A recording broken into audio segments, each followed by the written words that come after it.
నమస్కారం గురుగారు. నమస్కారం అండి. గురుగారు, సంక్రాంతి పండుగ అనగానే మనకు గుర్తొచ్చేది గొబ్బెమ్మలు, రంగురంగుల ముగ్గులు.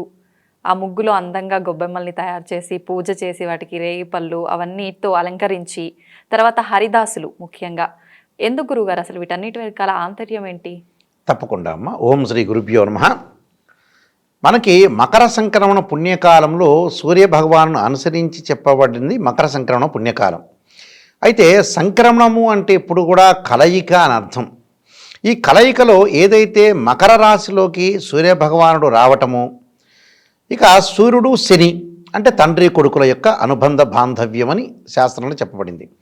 ఇక్కడ ఏదైతే ఆ రోజున మకర సంక్రమణం పుణ్యకాలంలో ఏదైతే మనకి మాసం ప్రారంభమవుతుందో ఆ మాసంలో అంతా కూడా నెల రోజుల ముందు మనం ముగ్గులు వేయటం, గొబ్బెమ్మలు పెట్టడం, అలానే మకర సంక్రమణ పుణ్యకాలంలో ఇవన్నీ కూడా చేయటం అనేది జరుగుతుంటుంది. దాని యొక్క ఆంతర్యం అనేది ఎప్పుడో యుగాల్లో కృతయుగం, త్రేతాయుగం, ద్వాపరయుగం, కలియుగాల్లో ఇవన్నీ కూడా మహర్షులు ఎంతో ముందు చూపుతోటి చెప్పబడ్డారు. ఎంతో ముందు చూపుతోటే చెప్పారు ఇవన్నీ కూడా. దానికి కారణం ఏమిటి? హరిదాసులు వస్తారు, తర్వాత గొబ్బెమ్మలు పెడతాం, దాని మీద ఏదో రేగి పండ్లు పెడతాం, భోగి పండ్లు పోసుకుంటారు. ఇవన్నీ కూడా వంటలు, వార్పులు ఇవన్నీ కూడా జరుగుతూ ఉంటాయి నిజంగా. అయితే దీని అన్నిటికీ కూడా కొన్ని కారణాలనే విశిష్టత అనేది ఉంది. ముఖ్యంగా గొబ్బెమ్మలు పెట్టడం. గొబ్బెమ్మ అనేది ఎప్పుడు కూడా శివతత్వంతో కలిగినది గొబ్బెమ్మ. అంటే ఏదైతే ఆవు పేడతో తీసుకొచ్చి ఒక ముగ్గు వేసి గొబ్బెమ్మతో పెడితే ఏంటంటే శివుడి యొక్క రూపం, అంటే దేవుడి యొక్క రూపం అనేది చెప్పబడుతుంది అక్కడ.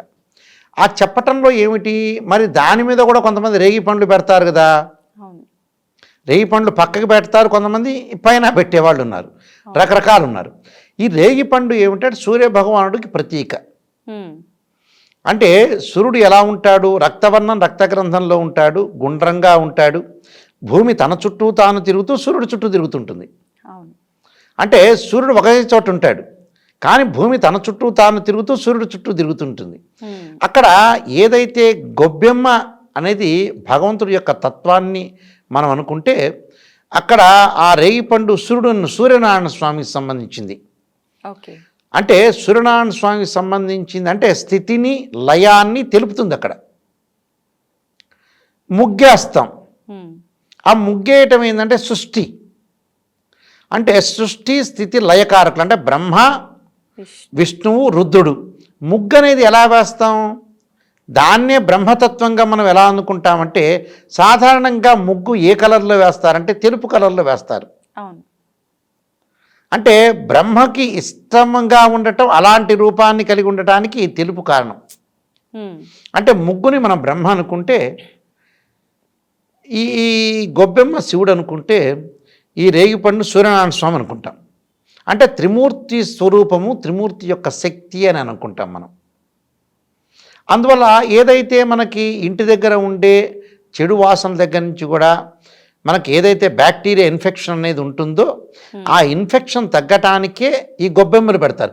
ఇంకొక బయాలజికల్ ప్రాసెస్ కూడా ఉంది. చలికాలంలో ఎక్కడ ఏది వేసినా కూడా ఎక్కువ చెడు వాసన వస్తుంటుంది, ఎండాకాలంలాగా ఆరిపోదు. మీరు గమనించారా? వర్షాకాలం తర్వాత చలికాలం వస్తే ఏ చెత్తా చెదారం వేసి, ఇప్పుడంటే చెత్త బండ్లు వస్తున్నాయి అనుకో, ఆ చెత్తా చెదారం వేస్తే వాసనలు అవి కుళ్ళిపోయి వాసన వస్తుంటుంది. ఎండాకాలం అయితే ఆరిపోతుంది. ఆ గొబ్బెమ్మలు పెట్టడం వల్ల ఏంటంటే ఆవు పేడ వాసన వస్తుంది, కానీ అది వాసన రాదు.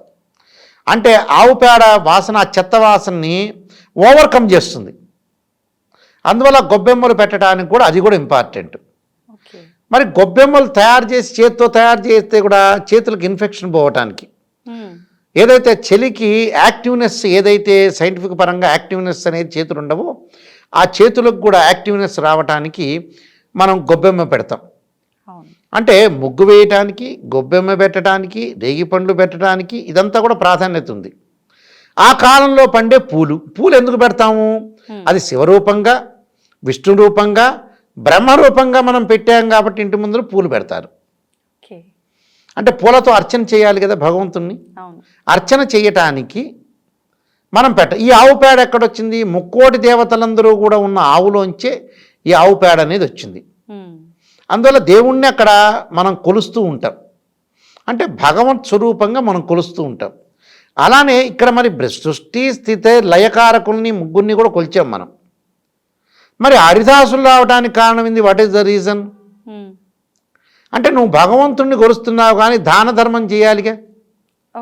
దాన ధర్మం చేయాలంటే ఆయనే త్రిమూర్తి రూపంలో వస్తాడు. అంటే బ్రహ్మ విష్ణు రుద్ర రూపంలో వస్తారు.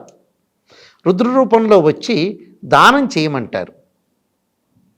అంటే ఆయనకు లేక కాదు, హరిదాస్కి దానం చేస్తే పాప ప్రక్షాళన పోతుంది.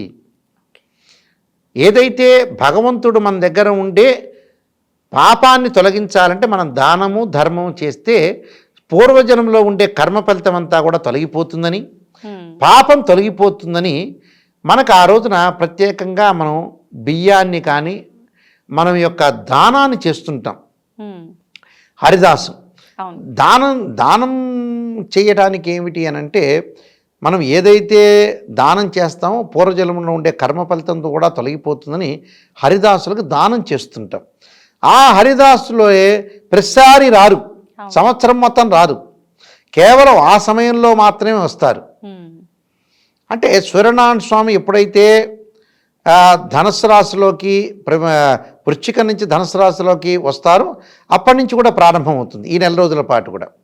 అంటే పాప ప్రక్షాళనకి సమయం, అంటే ఆ సమయాన్ని పాప ప్రక్షాళనకి సమయం కాబట్టి ఏదైనా సరే కీడు తొలగిపోవాలని ఒక ఉద్దేశంతో మనం దానం చేయండి, కూష్మాట దానం చేయండి, నువ్వులు దానం చేయండి, బెల్లం దానం చేయండి, పితృతర్పణాలు చేయండి, భోగి పండ్లు పొయ్యండి, ఇవన్నీ కూడా చెప్పడానికి కారణం ఏంటంటే ఈ సంక్రాంతి 4 రోజుల పండగ. తప్పకుండా ఇవన్నీ కూడా మనం ఆచరిస్తే మంచి జరుగుతుంది, శుభాలు జరుగుతాయి, పూర్వజన్మలో ఉండే కర్మ ఫలితం అంతా కూడా తొలగిపోతుంది. ఆ తొలగిపోవటం వల్ల మానవుడికి మంచి జరుగుతుందని శాస్త్రంలో గతంలోనే మహర్షులు కృతయుగం, త్రేతాయుగం, ద్వాపరయుగం, కలియుగాల్లో కృతయుగంలోనే మహర్షులు చెప్పబడింది. కాబట్టి అవన్నీ కూడా మనకు ఆచార సాంప్రదాయాలుగా మనకు ఆరోగ్యపరంగా ఉండటానికి మామిడి కొమ్మలు పెట్టుకుంటాం, ఇంటికి పసుపు రాసుకుంటాం, కాళ్ళకి పసుపు రాసుకుంటాం, ఒక్కొక్క దానికి ఒక్కొక్క విశిష్టత ప్రాధాన్యత సంతరించుకుంది. కాబట్టి తప్పకుండా పండగలు అందరూ కూడా కలిసిపోతారు, ఊర్లకు వెళుతూ ఉంటారు, ధాన్యం ఇంటికి వస్తుంది, రైతులకు ఎంతో ఆనందం ఉంటుంది, భగవంతుడి యొక్క ఆరాధన చేస్తారు. కలవలేని వాళ్ళు, కొట్టుకునే వాళ్ళు మనకు బంధువుల్లో సహజంగా తెలుసు. ఏ పిల్లలకైనా కూడా రారా అంటుంటారు, మళ్ళీ పోరా అనేవాళ్ళు కూడా ఉంటారు. దానికి కారణం ఏంది? ఎక్కడొక్కడ పండగ అనేది మధ్యలో వస్తే అప్లై అవుతే ఆ పండగ రోజు వరే రారా బాబు అని ఫోన్లు చేస్తుంటారు. కనీసం ఆ రోజైనా బంధువులు కలుసుకుంటారు, ఆ 4 రోజులైనా, తర్వాత పోరా అన్నా కూడా మళ్ళీ పెళ్ళిళ్ళలో కలుసుకుంటారనే ఉద్దేశమే పెళ్ళిళ్ళు, పండగలు, సాంప్రదాయాల కారణం ఏంటంటే మనిషి ఇగో ప్రాబ్లమ్స్తో ఉంటాడు. కాబట్టి వీళ్ళందరికీ కూడా తగ్గించడానికి, అందరూ కూడా కలుసుకోవాలనే ఒక ఉద్దేశంతో చెప్పబడ్డవే పండగలు, దాని యొక్క పరమార్థం. నమస్తే గురుగారు. నమస్కారం.